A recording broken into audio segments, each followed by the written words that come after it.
talk to Joe Coletti today, who's our speaker, and he's going to be talking about the legislative overview for the next couple of years. And Terry's going to introduce a little bit more about Joe.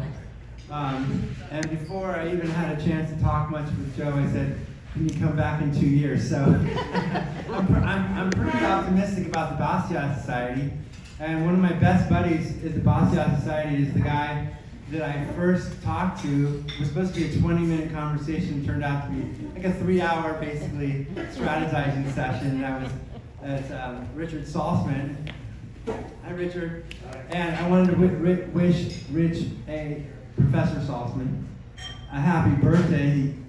Yes. He had a birthday on Monday. And then here's the freaky thing, okay? Somebody play the Twilight Zone right now. Somebody? We have the same birthday!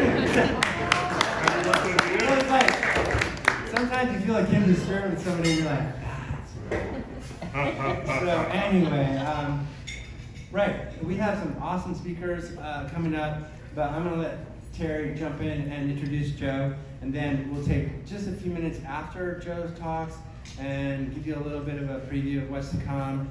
And I'm going to make a shameless plug for the Basquiat Society and probably ask for people to sponsor and donate money. Okay. Thank you so much, Fred. Joe Coletti is the Oversight Staff Director for the House Majority of the North Carolina General Assembly. When I met Joe, he was the Fiscal Policy Analyst at the John Locke Foundation, and I met Joe a very hot summer in 2005 when I came down to the Locke Foundation from Charlottesville to interview for the job that I had at Locke for 17 and a half years. And Joe got pulled in and was forced to go to lunch after my really strange interview at the Locke Foundation, where two people who interviewed me got into an argument, and while I was, sitting there waiting to get interviewed for this position that I eventually got and really truly loved. And so I worked with Joe for a very long time. He has been a great friend, and I really do adore Joe and his family. His son was an intern at the Locke Foundation, hands down one of the best interns that we've had. Honestly, I wish we had a full-time position for him so that he could have joined the Locke Foundation rather than go to that other city in Pennsylvania, Philadelphia, and go there to work. But Joe, it really is an honor to introduce you here at the Basquiat Society, and I'm so pleased that you're with us tonight to tell us about legislative matters, and why don't you come up here and get started here. Joe Coletti, everyone.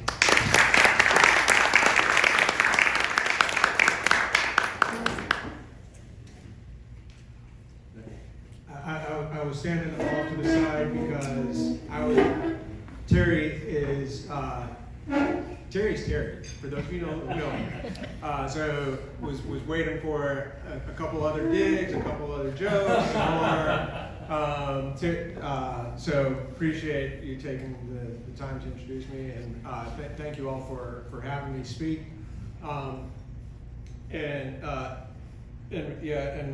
When Terry says that my son was the best intern that we had, I think Amy Cook, who heads the Locke Foundation, will be a speaker in a couple months. I think she was at many times during his internship ready to let me go and hire him. But I am the head of the oversight team for the House Majority, which means that I work for the Speaker. And our team takes a look at how the rest of state government carries out what the legislature asks them to do. So in the past couple of years, we've taken a look at, with our Senate counterparts, how COVID money has been spent. For the past year or so, we've been taking a look at hurricane relief in eastern North Carolina. If you all remember, Hurricane Matthew came through in 2016, Hurricane Florence in 2018. Both of those hurricanes basically hit the same places, and then they both got inundated with flooding from the Neuse River that went from here all the way down there and took a lot of houses out and took people out. The sad thing is that we have we have close to $1 billion from the federal government that an agency is running to get people into their homes. But we're 6 years, almost 7 years removed from Matthew, 4 years coming up on 5 in a few months from Florence, and we still have people waiting to get back into their homes, waiting to have their homes cleaned of mold, just a number of things. And so we've been taking a look at that with our members, with the Senate, and trying to help that agency get on track so that we can get those people home. The money runs out. The last dollar has to be spent by August 15th of 2025. If you do the math, that's 2.5 years from now. That is, and these are again people who have been out of their homes for 4 to 6 years. That is asking them to be out of their homes or to have their homes in repair for 6 to 8 years. That's a long time. So there's both the how do you get the money spent, how do you get the people home, not just before the federal deadline, but before, because we've lost people who have been out of their homes as a result of this, right? That folks who are older have died while they've been away from their homes. So that's one of the important things that we do on the oversight team. We'll be taking a look. There's also a House Oversight and Reform Committee that we'll be staffing that will be taking a look at a number of other issues over the coming months. So those will be some really interesting things, but I'm here to talk about legislation, which is stuff that I can actually talk about, and what to expect in this session. And the first thing that always has to happen, and that actually sets the tone of all of everything else that happens during the state legislature and lets everybody know when they can go home, is the budget. And last year, the legislature had not a lot of federal money, plus billions of dollars of one-time federal money, billions of dollars of reserves or unreserved money to be able to spend. And every agency, every town, every county had a bonanza. And one of the things that every agency is now telling all of their staff as they prepare their budgets for the governor and before they come over to talk to the legislators is, yeah, that's not happening. There is not that kind of money that's going to be flowing out in the next 2 years. And so since the legislature came in, since the Republicans came in 2011, they've been managing to keep spending within the bounds of inflation and population growth every year. And in the past, that was when I was at the Locke Foundation talking about budgets, we would say, my recommendation was take a look at the last 3 years worth of inflation and use that. Don't rely on forecasts because those can be overstated. I'm really glad this year that they're using forecasts instead of looking at the last 3 years. Because if you looked at the last 3 years, we would have 10% inflation from the past year, and that would have to be worked into it over the next couple of years.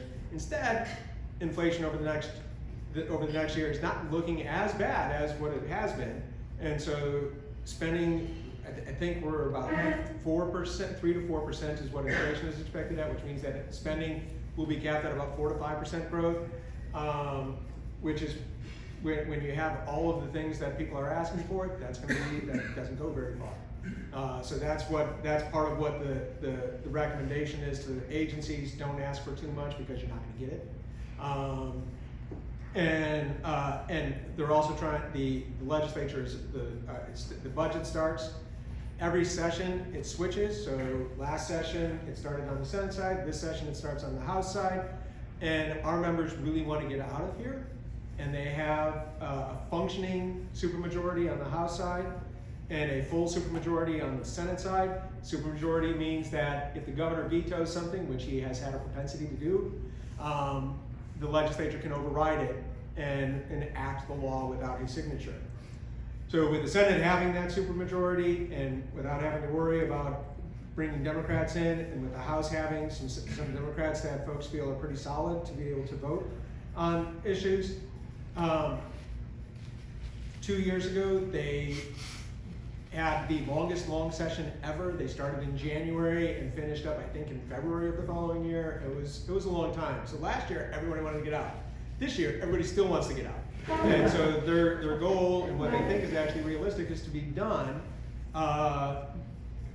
in early July and finish up and have a budget that keeps spending low and probably reduces some taxes, and the tax reductions are something that have been continuing over the last few years. So that's the primary thing that everybody will focus on. The things that will make the headlines are not necessarily the spending overall, but one of those items that the governor has also been looking for over the past few years that the House and Senate passed different versions of last year, Medicaid expansion. And for as much as lowly staffer Joe Coletti does not like the idea of it, there's a $1.5 billion, basically, it's a signing bonus that the state gets for expanding Medicaid, for having waited as long as we have, that has been, I think, allocated about 3 different times by members of the House and members of the Senate. That's likely going to happen. And it's a question of the Senate has tried to incorporate some supply side reforms into healthcare with the Medicaid expansion, use that as their price for entry. The House, our members have been are kind of all over the board, which is kind of the difference between the House and the Senate. That the House is a little bit more freewheeling. You have 120 total members to corral, 71 just among Republicans. It's a little harder to keep those folks, to keep that many people on one page than it is 30 on the Senate side. But everybody, I think, wants some work requirements, some other things, and so it's a question of what can you actually accomplish with the bill. But it seems likely that Medicaid expansion will happen. If it does not, I will be glad to celebrate with you all on the other side. But that the money is hard for folks to pass up, and there's hospital payments that will pay for the state share, but they're also getting the hospitals are also getting a lot of money as a result of that. So those are probably the biggest money items: the budget itself, the taxes that everybody is looking to reduce along with that. Two other things that are kind of money related, but not. But if you're trying to reduce taxes and folks are trying to get down to 0% for the corporate income tax and for the personal income tax, not trying to raise the sales tax too much, we've seen a lot of other states get more into gambling and video lottery terminals and casinos and sports betting. That's a bill that's going to be before both chambers. I don't know what's going to happen with it, honestly. I don't know that anybody in the legislature knows what's going to happen with it, but there are folks who are looking for that. And also in the Senate, Senator Rabin has been an advocate for medical marijuana because of personal experience on that side. And for the medical side, I think a lot of people can understand the value for that and why to advocate for that. Other states, as you know, have been gone with recreational marijuana, and even in places where it's not completely legal, you can still smell it on everybody who's walking in front of you. But those two are both options that people are looking at as revenue avenues for the state. The medical marijuana a little less so, but there are some folks who are looking at recreational marijuana. Those are both going to be really controversial. Again, I don't know what's going to happen with them, but those are two things that will be on the agenda that people are that there's a lot of interest in and a lot of movement in all directions on those two. Couple areas, a lot of 3-letter acronyms that I'm going to throw at you for a second. DMV, DEI, CRT, and ESG. Some of those you know, some of those you don't. Probably all of them. If you knew more about them, you would be as frustrated with all of them as you are with DMV itself. So I think everybody recognizes, there's a lot of recognition that the DMV has not, especially since COVID, has not accomplished what it's supposed to do, which is provide people with driver's licenses. And I hear stories multiple times from people who get their child with a provisional license, try to get their appointment set up for 60 days later, and they get to they get their appointment, they show up, and when they show up at the DMV, the clerk says, "I'm sorry, you're supposed to come here tomorrow, because today's only counts as 59 days since that, and you have to be 60 days." And the parent's saying, "Well, how did I get registered? How could you even allow me to make an appointment 59 days instead of..." So, in addition to everything, all the other horror stories, if y'all have horror stories, tell me afterwards, and that can be part of question time. CRT within schools, there's a lot of Parents' Bill of Rights. Terry worked a lot on that at the John Locke Foundation. Lee Teague is working with charter schools. Both charter schools and the rest of the public school system would benefit a lot from having parents more involved, and parents after seeing what happened, after COVID, seeing what schools are actually like and what they're teaching their kids. Obviously, a lot more involved in the past 2 years. And we've seen in Northern Virginia what happens when school boards try to keep parents from being involved is that they get thrown out. San Francisco as well had some problems with parents being a little uppity, I guess. So, there will be a number of bills probably that deal with how do we get out from under that and keep parents involved. DEI is diversity, equity, inclusion. Just about every college student, when they're applying for college, has to fill out a diversity statement. How do you not only tell us about you and your personal tragedy that you overcame to show your grit and determination to be here as a student, but tell us how you contribute to the diversity of our community. And not only as undergrads, but now at the ag school at NC State, at medical schools, at business schools, and even for hiring, there are a number of things that schools are requiring diversity statements.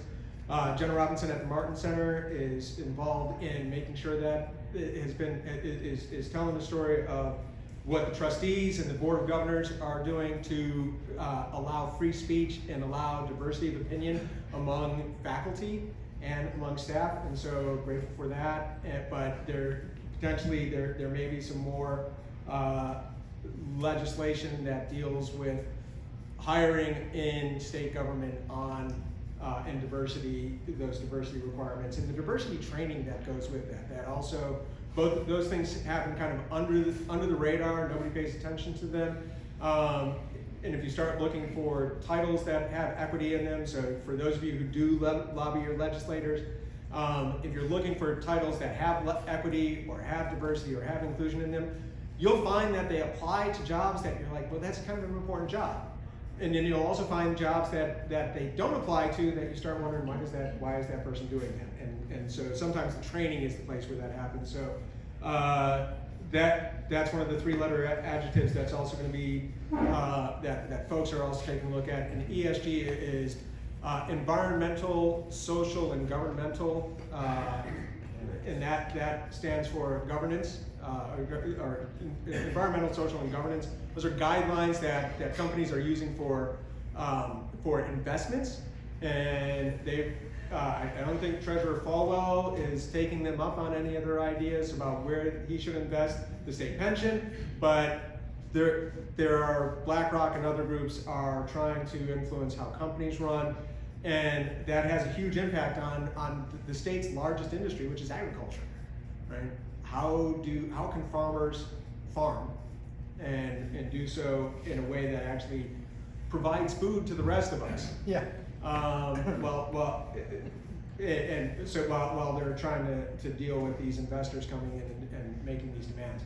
So those are 3 areas that I don't know what legislation will come, but I know that there are a lot of legislators who are interested in that and trying to figure out what can they do to accomplish something in that area.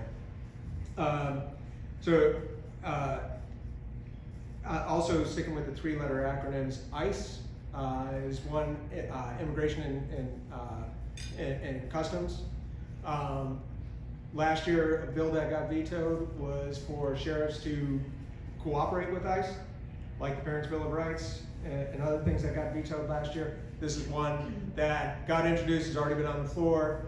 The speaker has a bill on riots, which is to, that riots are bad. And we should be able to act that way. Yeah, so that's going forward. And so we expect that.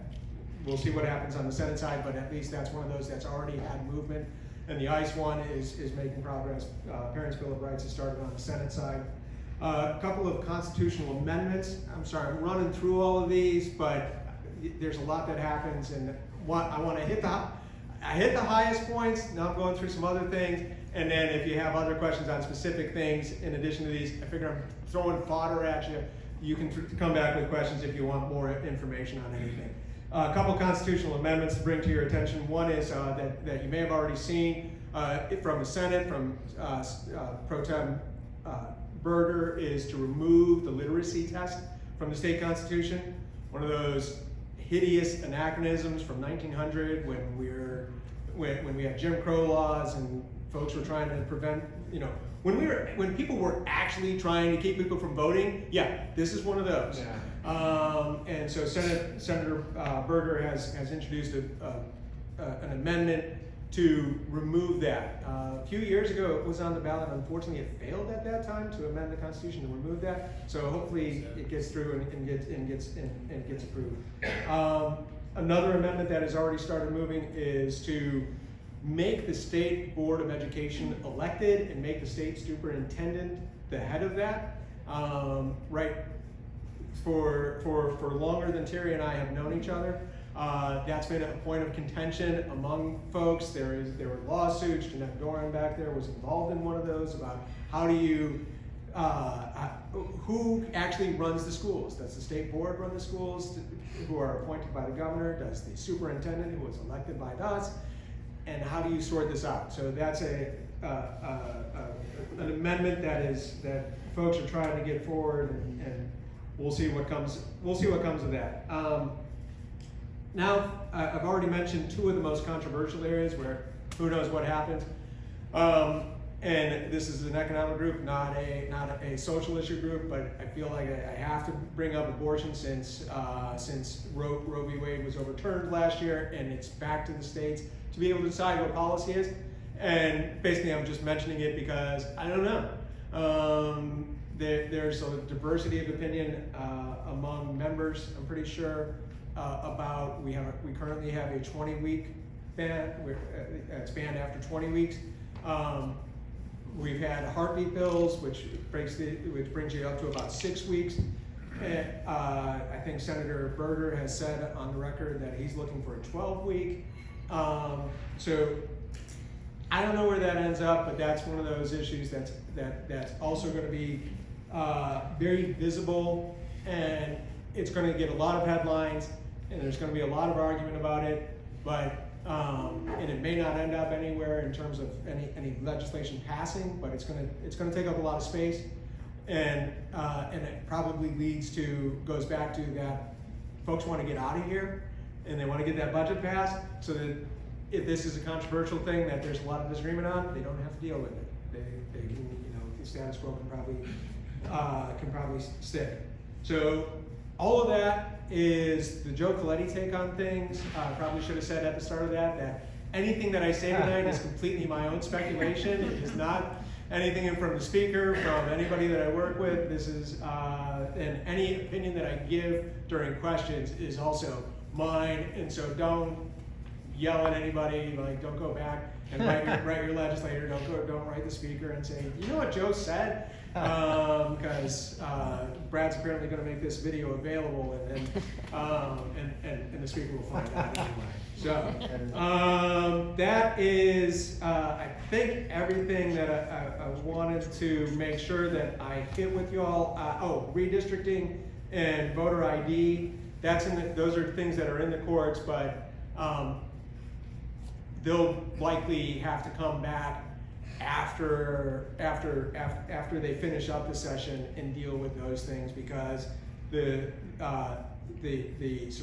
state Supreme Court last year, when they struck down some of the initial districts that were drawn by the Senate and the House, never really gave them instructions, and then they said, well, these are bad, and go forth and come up with better. And when they came up with what they thought were better, the court struck down some, but not all. So with our new Supreme Court, who knows what comes of that. But voter ID is also an issue that will likely be in there, because the clean elections is important to everybody as well. So I think I've thrown out something for everybody to have a question on. I see a hand already, Brad. Do you want to direct folks, or do you want me to just point? You can go ahead and just ask. Okay. Let's do it for 15 minutes. Yes, sir. Certificate of need, I believe that the speaker might be malleable on this issue.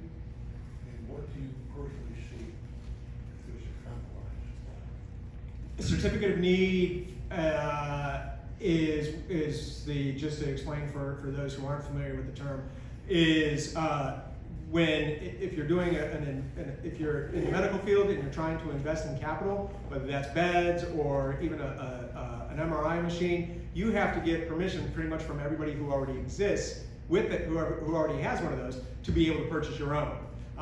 And so there are lawsuits that follow, and it turns into a really long process to be able to make a capital investment.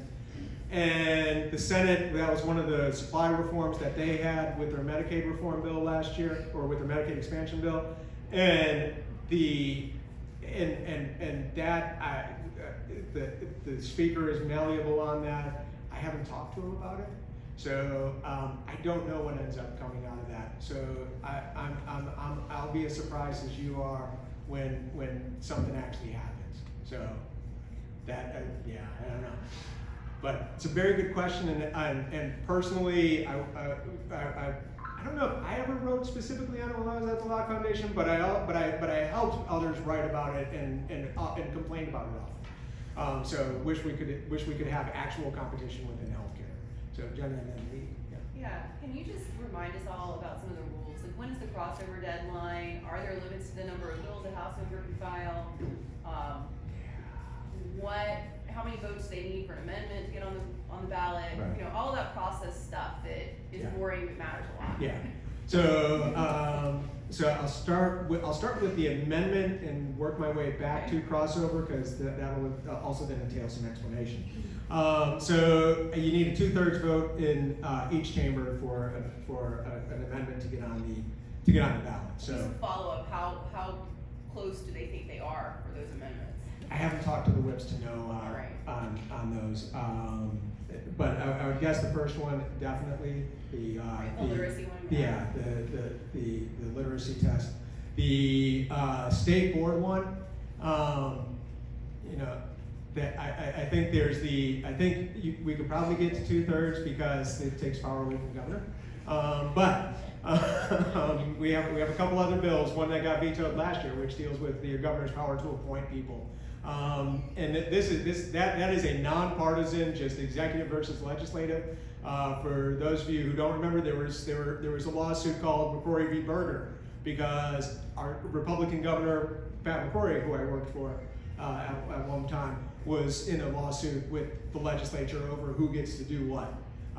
So yeah, that's probably one that just because you need to because it takes power away from the governor, could probably get there. The crossover date, and I forgot your second question. The other one was, are there limits to the number of bills a House member can file? There have been in other years, but I don't know what else year. That hasn't been. So we haven't. It's May 4th. Crossover is May 4th. I was getting to that, but the limit on number of bills, I know the Senate keeps a tight rein on folks, and I think, and our permanent bills haven't passed yet. So rules is anyway.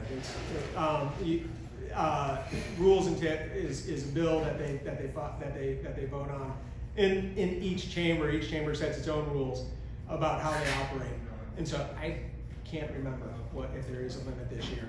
But crossover, May 5th, you said? May 4th. May 4th. Yes, May the 4th be with you. That's how we'll all remember that. So on Star Wars Day, if a bill has not passed out of its own chamber, the other chamber cannot take that bill up for the rest of the session, which includes the rest of this year and goes into next year. There are always exceptions to that. If you're spending money, if you're doing taxes,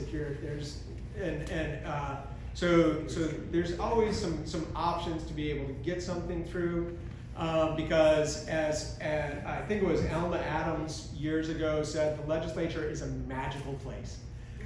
So nothing is ever fully dead. It's only mostly dead. Right? That's right. You can always make something happen. So, but technically, a bill that does not pass out of its chamber is dead, or at least mostly dead. If you get Magic Max from The Princess Bride, Miracle Max, thank you. If you get Miracle Max, you can revive it, but that's May the 4th. So Star Wars Princess Bride, I think if I could have worked in, I don't know, The Hangover, I would have had the trifecta on that one, but we're good. Yes, sir. You mentioned CRT, DEI, ESG, that there are issues, but you didn't say what the leaning is. So are the Republicans in either chamber either interested in stopping, curbing those? Because the status quo would be they go forward. If they do nothing, would you agree? If they do nothing, those things are gonna go in. So are they actually gonna do anything to curb it?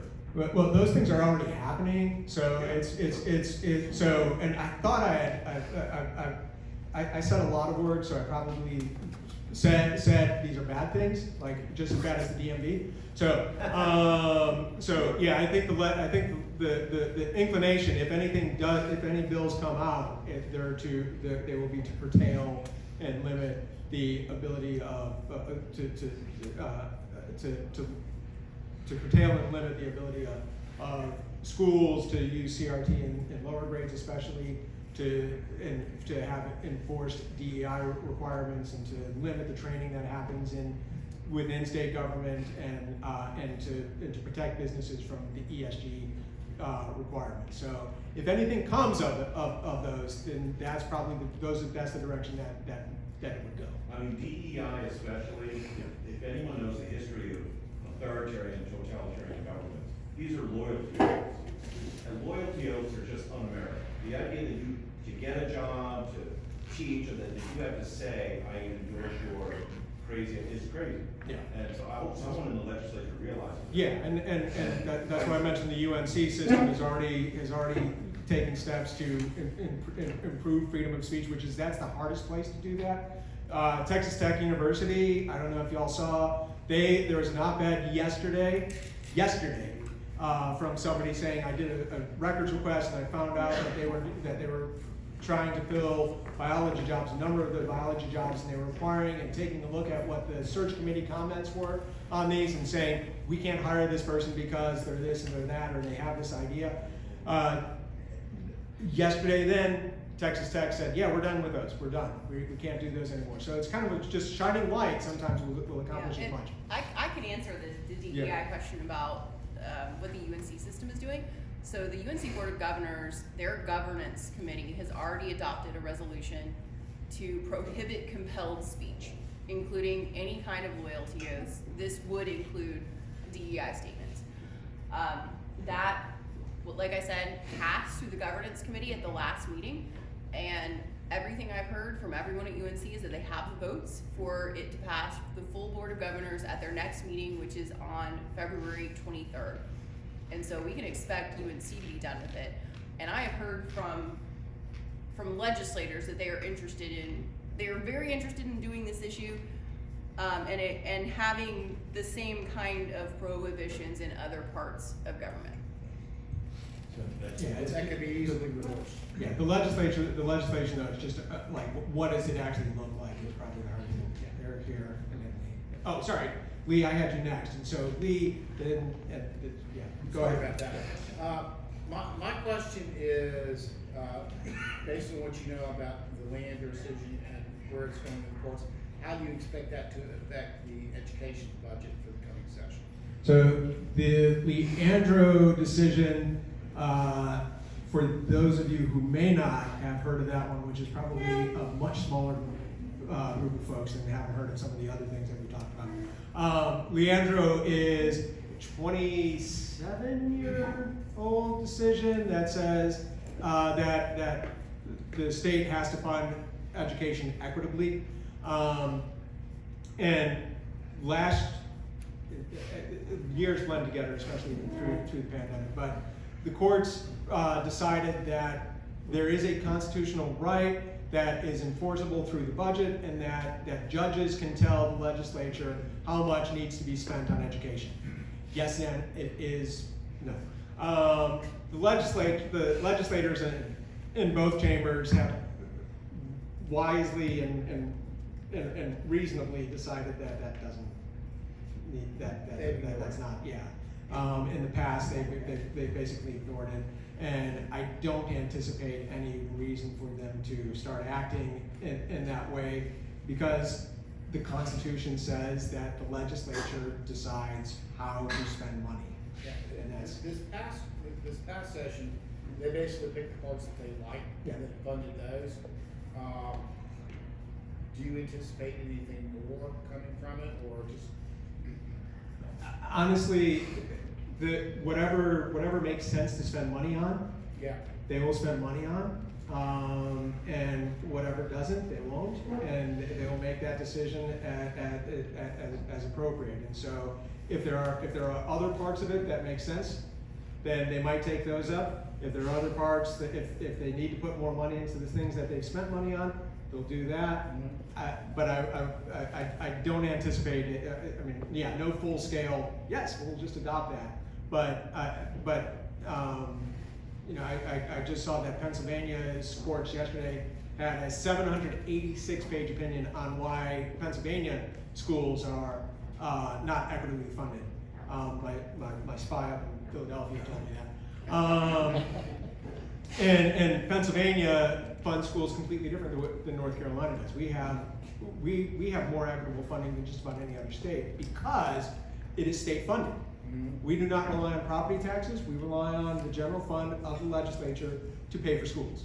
And so we end up with much more equitable funding across the state than just about anywhere, especially northern states where it is completely hyper-local and people really do move from one place to another because they'll pay the higher property taxes to get into a better school. Here you can move based on what the lines are this year, and you can find yourself redistricted into another high school next year, and you just wasted all your money. And even if you move across counties, again, the cross-county budgets are much more equitable here in North Carolina than just about any place else because of that. And that's as far as I'm going because Terry and Lee still know far more about these things than I do. Yes, sir. Yeah, so you mentioned heartbeat bill. Yeah. What is the legislature taking into effect to defund organizations like Planned Parenthood and other organizations that? They don't get money from the state. So the state has actually been funding crisis pregnancy centers for, I believe, the last 5 years. So those are groups that have done great things, including Human Coalition.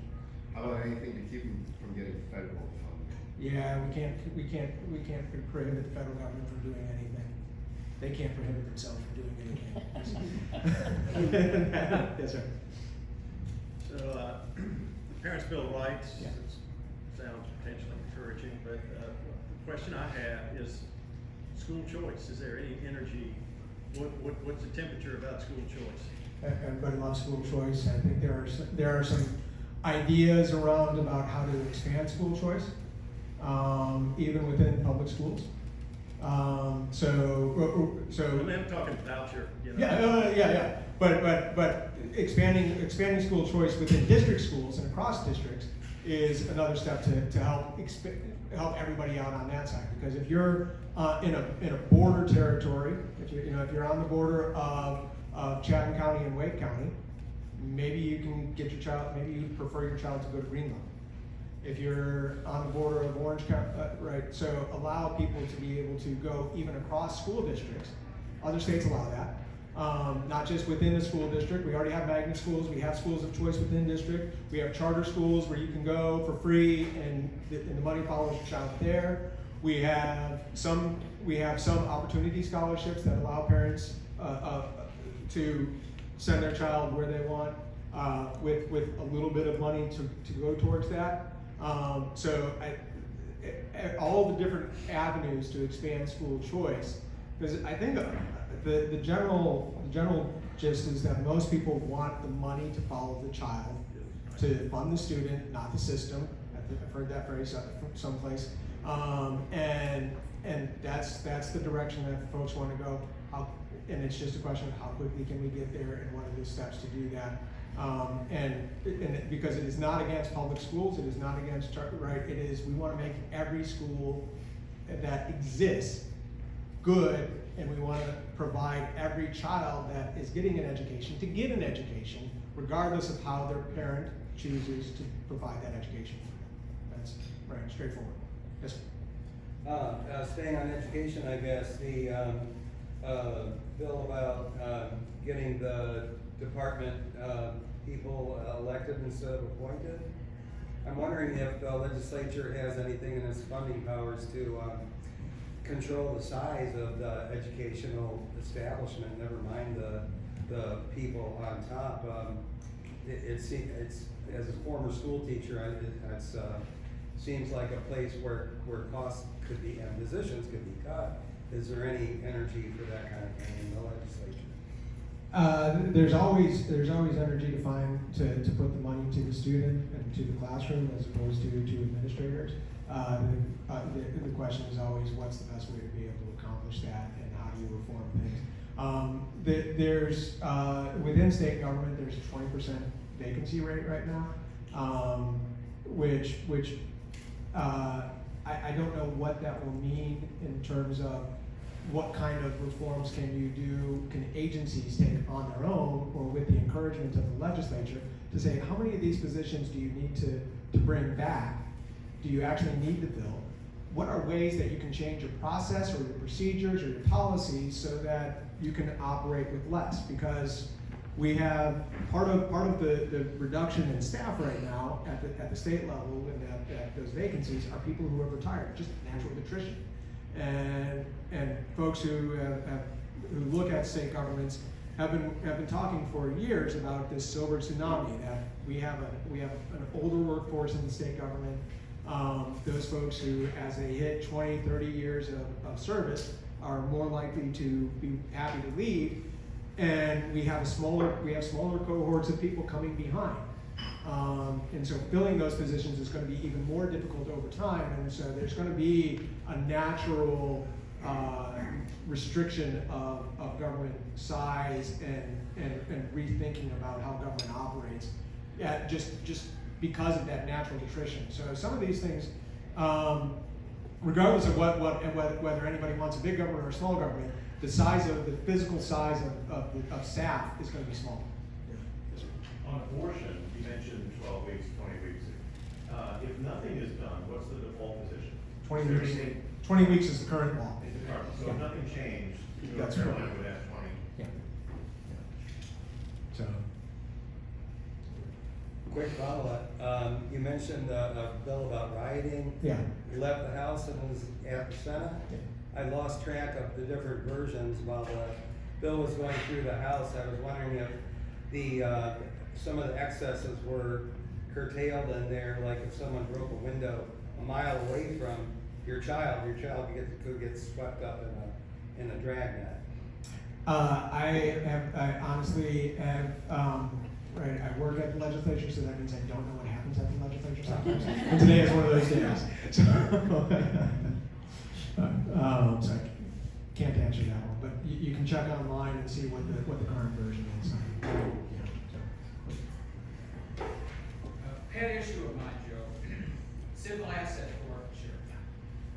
North Carolina actually has pretty good laws on civil asset forfeiture, but there is room for improvement.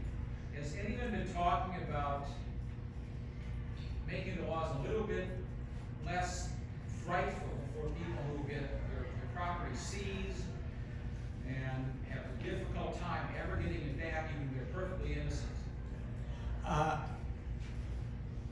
I know we've worked on that a lot. I haven't been in conversations with that, but that doesn't mean that nobody is. It's just, again, this is one of those, the downside of being at the legislature is that I'm not privy to all the conversations because I have to do my job. So I wish I knew better, George, the answer to that one, because it is an important thing, but I don't know where Bill's are right now on that one. And we're still not in the, so there's still, I think April, I mentioned as potential crossover, I think April 1st is the deadline to get bills filed. And so we still have close to 2 months, if I'm right about that. And if I'm wrong, then yeah, that's another one. That's another mistake I made. But so there's still potential for somebody to introduce something. I just haven't talked to anybody who's currently working on it. Hey, Joe, just following up on the ESG DEI stuff.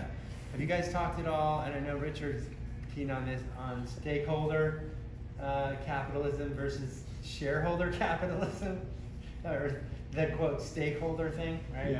Yeah. Nobody has that term has not come up as often. Yeah.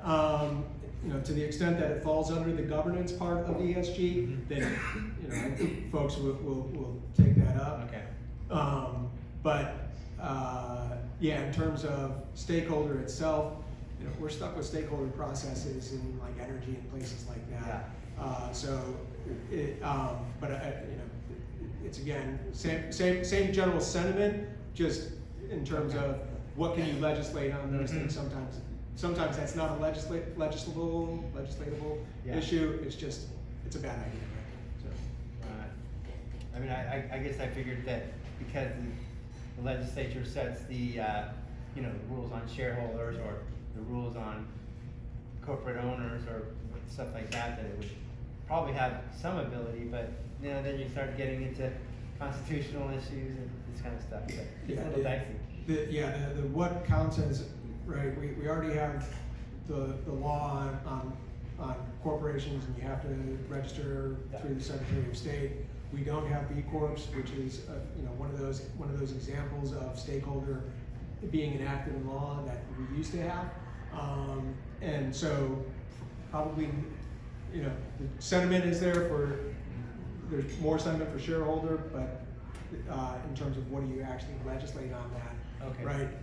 That's the beautiful part about working on oversight is that all I have to do is ask questions and point to things and say, yeah, that's an issue. Y'all might want to fix this. When it comes to the bills and things like that, they actually have to figure out how do I get enough people to support this, and especially on something like that, you would likely, unless it gets buried in something, you have to deal with the governor's veto.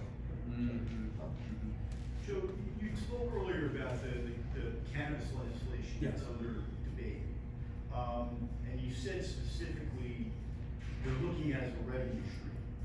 Now, there was an article literally in the Wall Street Journal today that talked about how California has screwed the pooch in a 5-year period and basically brought the black market back stronger than ever because they regulated it to the hilt and taxed every stage of production and sale. So, are you guys being smart about this? Dude, I'm not. I'm just telling you what people are looking at. I don't know, because medical marijuana is actually something that's been on the floor and passed out of the Senate last year, and there's been some support on that. Again, I don't know where that goes in the House, and I don't know if it gets out of the Senate again. I would guess it would. In terms of just general marijuana, there's the horror stories from New York City, which has as many people as we have, and allowed it, but the black market was so strong and they had done so little to enforce the laws against it that they're running into they already are running into the same problems as California is. So in terms of what would a recreational market look like? I don't know that anybody's gotten to that point here. I know it's a topic of conversation. I don't know that it's anything that's going to pass, but it's something to keep an eye on, especially more on the medical side, but also maybe not this year, but something to be aware of is that as folks are looking at where can we raise money, and it may be that other states provide such a cautionary tale that everybody decides this is not a way to raise money. Well, and interesting enough, you mentioned New York City, again, it was in the Journal today, good paper, right? They're making landlords evict illegal dispensaries who didn't get a license because they couldn't. But yet, you can't evict a tenant in an apartment that didn't pay the rent for 7 months. So it's like, they're forcing landlords to do their bidding here, and I mean, it's asinine. So it's like, I just hope you know, your folks are gonna be smart. Our folks tend to be a little bit better on things like that than New York That's why City. we just. So we'll take another question. Yeah. Yes, Professor? I want to know Oh, sorry. who writes these bills. So the legislators will come up with the ideas, and many of them are, but we have a nonpartisan bill drafting staff because the language gets really complicated really quickly, and they help figure out where else is there a reference to this in the rest of the general statutes, and we have thousands of pages of statutes. So folks look to the central staff, nonpartisan, to do that drafting. Legislators will take a look at that and push back and say, I want that, right? So, but they look for that technical expertise from that central staff. So, All right. Well, thank you very much. thank you all.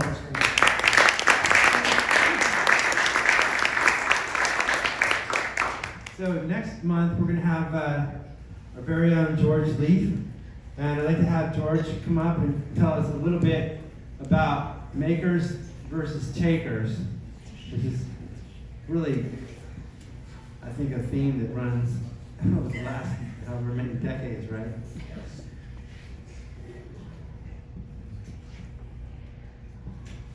Thanks, Brad. Yeah, next month, I'm going to talk about the big theme of my novel, published just last year, Takers versus the Makers.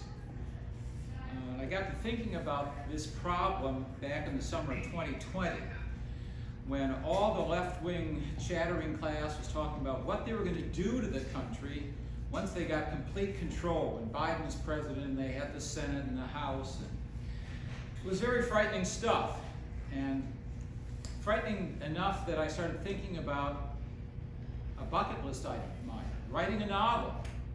So I did, and the more I thought about it, the more scared I got that the country is near a precipice.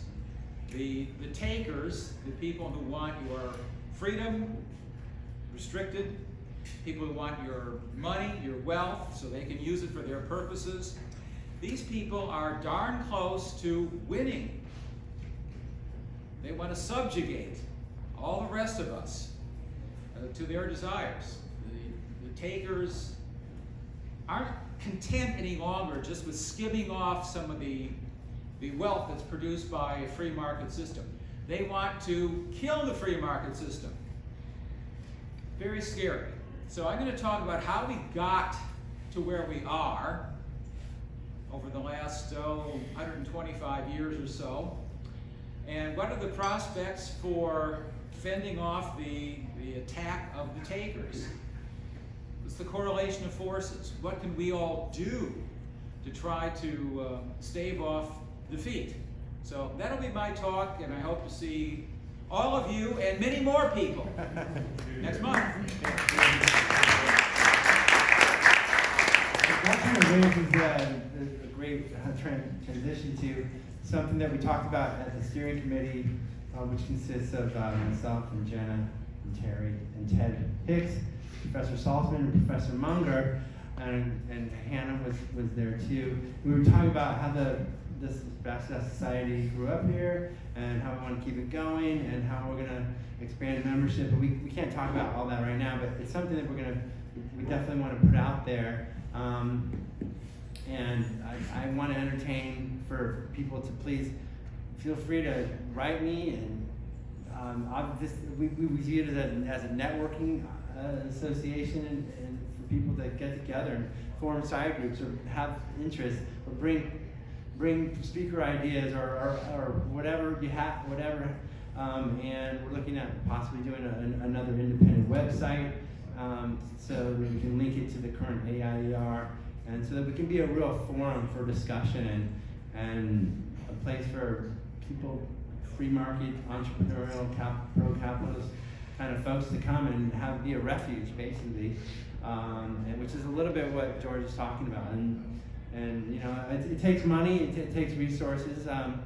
We're doing it. We're doing fine. It's just that the quality of speakers, the name brand that we get of speakers, it all depends on where we want to go, and how we want to do it, how we want to grow organically. So I'm just putting that out there. One thing I did think about was, I know we have a number of regulars who come, and I would love to do I think kind of a pictorial directory, because one thing is if you like me, I mean, I get a chance to see everybody here for approximately 30 seconds, and I don't get a chance to memorize anybody's names or names and faces. So I would like to do that. So these are just ideas I'm putting out there, and hopefully in the next few months we'll come up on our 2nd anniversary, which is really cool. And you know, we'll see how it goes. We'll see where people want to go with it.